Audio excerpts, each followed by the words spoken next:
Guten Morgen, that's good morning in German. Today, we are going to explore the beauty and aesthetics of 20th century German art. And yes, during this time, the Expressionism movement emerged. But first of all, what is Expressionism?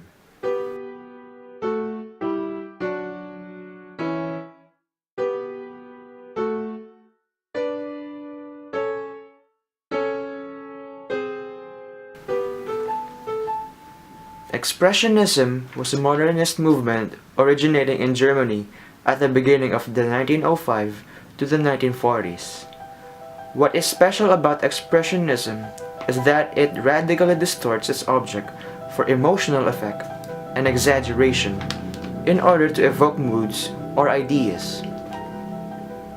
As you can see in these paintings, they look like warped and very unrealistic. However, there are deep sentiments you can feel from it. It's like there's a message these paintings or the painters want to convey to the observer. That is Expressionism. Expressionism. The style extended to a wide range of the arts, including expressionist architecture, painting, literature, theater, dance, film, and music. But today, we are going to focus on the Expressionism paintings and their painters. Expressionist artists sought to express the meaning of being alive, an emotional experience rather than a physical reality. The style includes exaggeration, primitivism, and fantasy through vivid drawing or dynamic application of mediums. Most Expressionist artists used colors for symbolizing different emotions like joy, anger, happiness, and many more.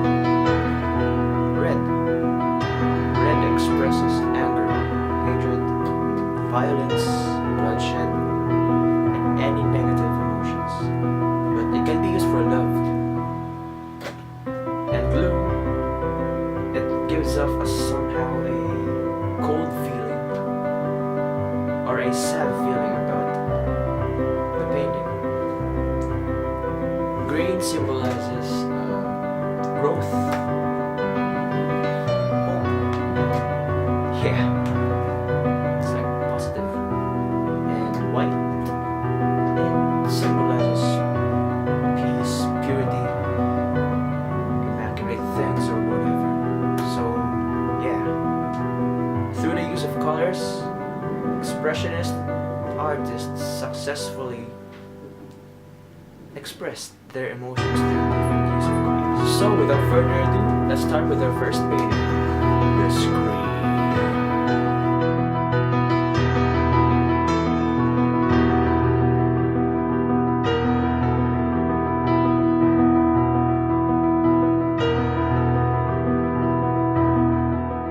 This is The Scream by Edvard Munch.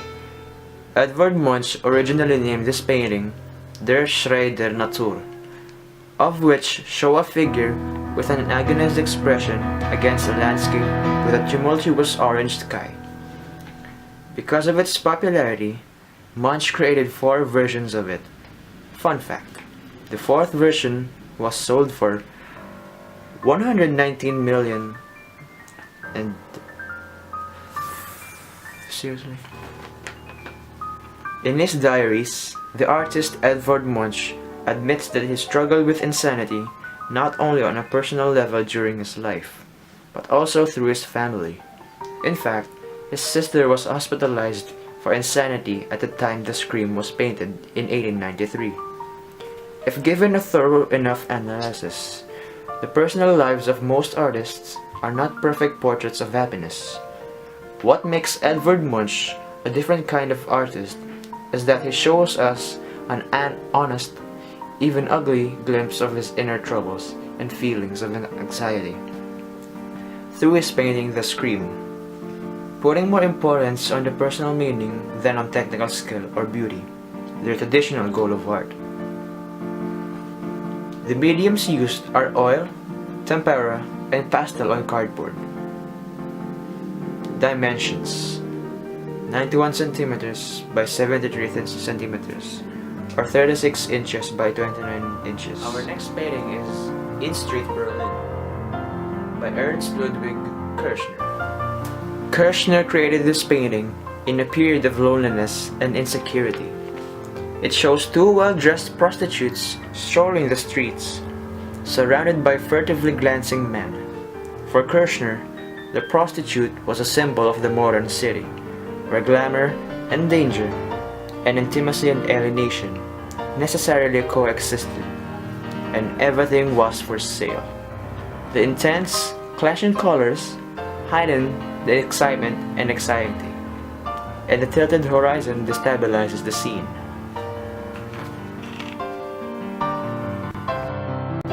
The next one is Red Houses and Corpus Christi in Bruges by Erich Heckel. Erich Heckel was a German painter and printmaker, and a founding member of the Die Brücke, or the Bridge. It was a group of German Expressionist painters formed in 1905. In Red Houses, Heckel reached his Expressionist stage. His landscapes are good examples of how he moved towards Expressionism and the typical Brücke style. He continued to paint the same well-known themes, landscapes, portraits, and bathing scenes, and added numerous still lives of flowers.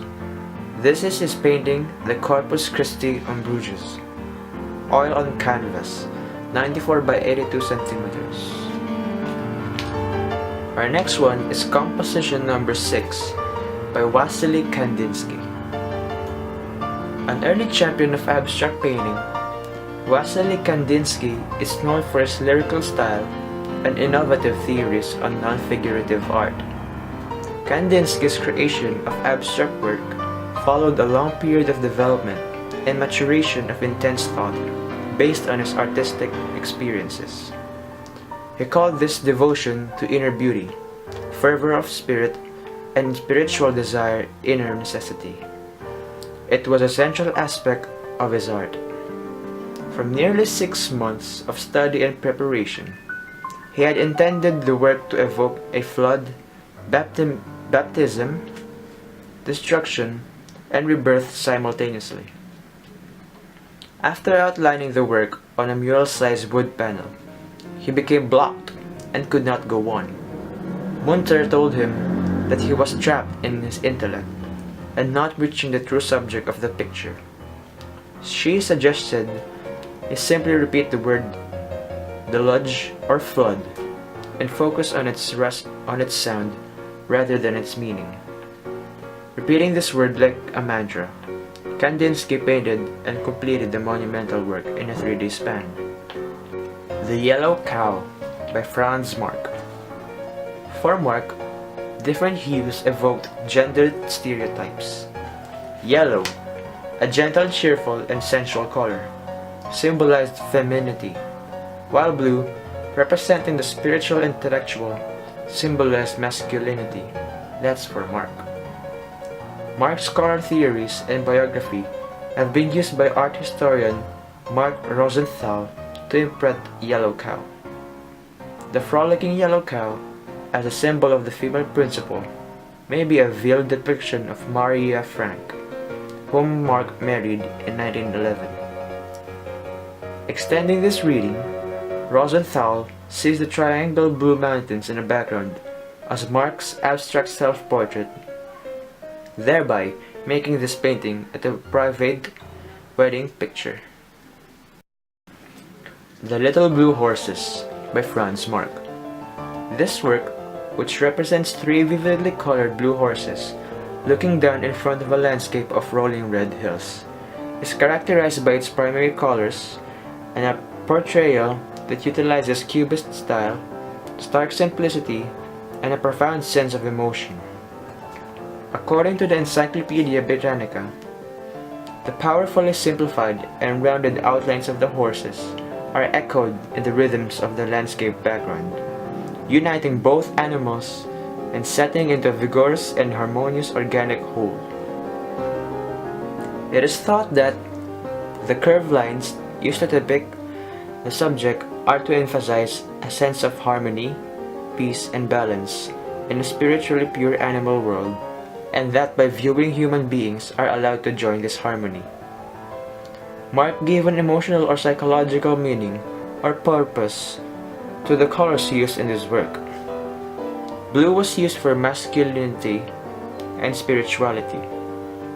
Yellow represented feminine joy, and red encased the sun of violence and of base matter. Mark used blue throughout his career to represent spirituality, and his use of vivid color is thought to have been an attempt to eschew the material world to evoke a spiritual or transcendental essence. Self-Portrait Pulling Cheek by Egon Schiele.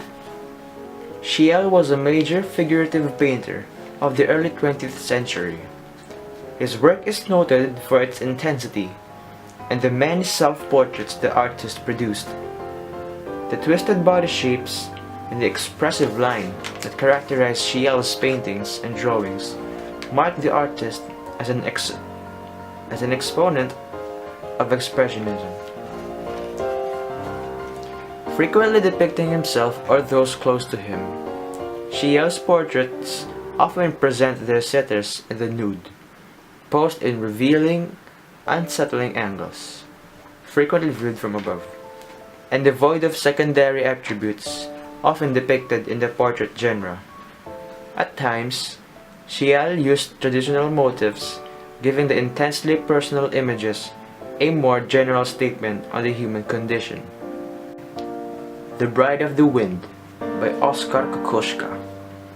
Kokoschka's best-known work. It is an allegorical picture featuring a self-portrait by the artist, lying alongside his lover, Alma Mahler. Kokoschka met Mahler, then recently widowed from Gustav Mahler, in 1912. A passionate romance ensued, with the artist producing numerous drawings and paintings of Mahler. The painting depicts Mahler in peaceful sleep beside Kokoschka, who is awake and stares into space. The couple's breakup in 1914 had a profound effect on Kokoschka, whose expressive brushwork grew more turbulent. It's time for the recap. The Scream by Edvard Munch. Eat Street Berlin by Ernst Ludwig Kirchner. Red Houses by Erich Scheckel.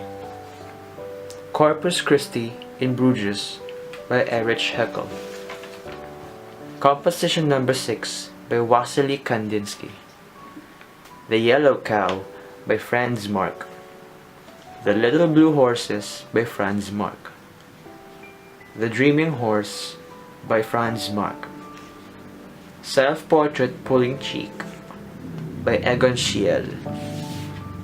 The Bride of the Wind by Oskar Kokoschka.